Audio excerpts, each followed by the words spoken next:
It's time again for the Insiders with Chuck Chvala and Scott Jensen, sponsored by the Wisconsin Counties Association and the Tommy G. Thompson Center on Public Leadership.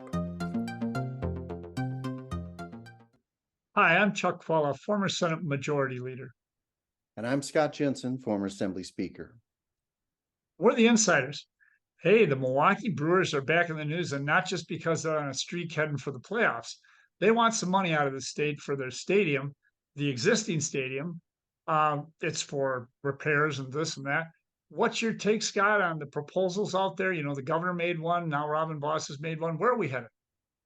So I think Speaker Voss was essentially trying to get to where I predicted the state would end up back in June, I think, when we last talked about this topic, which is that they're going to essentially just redirect existing tax revenues that are being paid for by the Brewers, their employees, and the stadium, and redirect that to the improvements and maintenance of it, and ask Milwaukee to make a larger commitment than Milwaukee had wanted to make. I think what Speaker Voss is doing there is he's sort of moved the line for negotiations between the legislature and the executive branch. The executive branch quickly said, no, that Milwaukee can't be asked to do anything more. The city's already and the county are already in dire straits financially. So they said that wasn't going to happen. I do think eventually we get to a deal, but I don't see the pressure that normally forces these deals to get done being sufficient yet. There's not a deadline. There's not like, oh my gosh, the team is about to leave. I think we have the stadium for another 5 or 6 years under the existing lease. So I think they're going to get to a deal. I just don't think it's going to happen anytime soon. Plus, the one issue that now overlays every issue in state government, redistricting, and the fact that many legislators may have to run in districts that are very different than the ones they presently have right now, that's got to make people risk averse. And I think that that's going to make Republicans go a little slower on this. And I think it's also going to make it harder for, Republicans are only going to do this if there are a bunch of Democratic votes. And right now, I don't see a bunch of Democratic votes. That's how these things have been done in the past. Both parties put up a certain number of votes. And I don't see the Democrats doing that right now. What I see them so far is saying no, whether they're local officials or state officials. Scott raises a lot of good points. I think he's right about the no pressure. I also think it's got to be difficult from the Brewers side to be having to deal with not just the governor, but Robin Voss. You know, early on they supported the governor's plan. They're supportive of any plan, of course, that gives them hundreds of millions of dollars.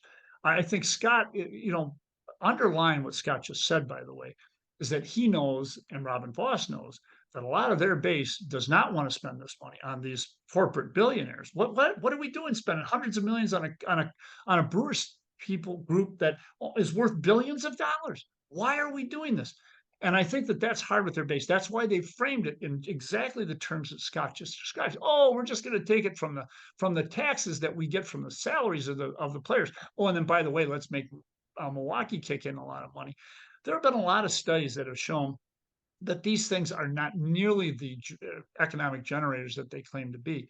However, I would say this, at the end of the day, whoever's in charge will want to get this deal done. But I'll tell you what, there is real risk in this. In fact, the only successful recall ever in the history of the state of Wisconsin happened as a result of the last Brewer deal. You may recall George Petak losing his seat and Democrats getting a majority over this in the state Senate.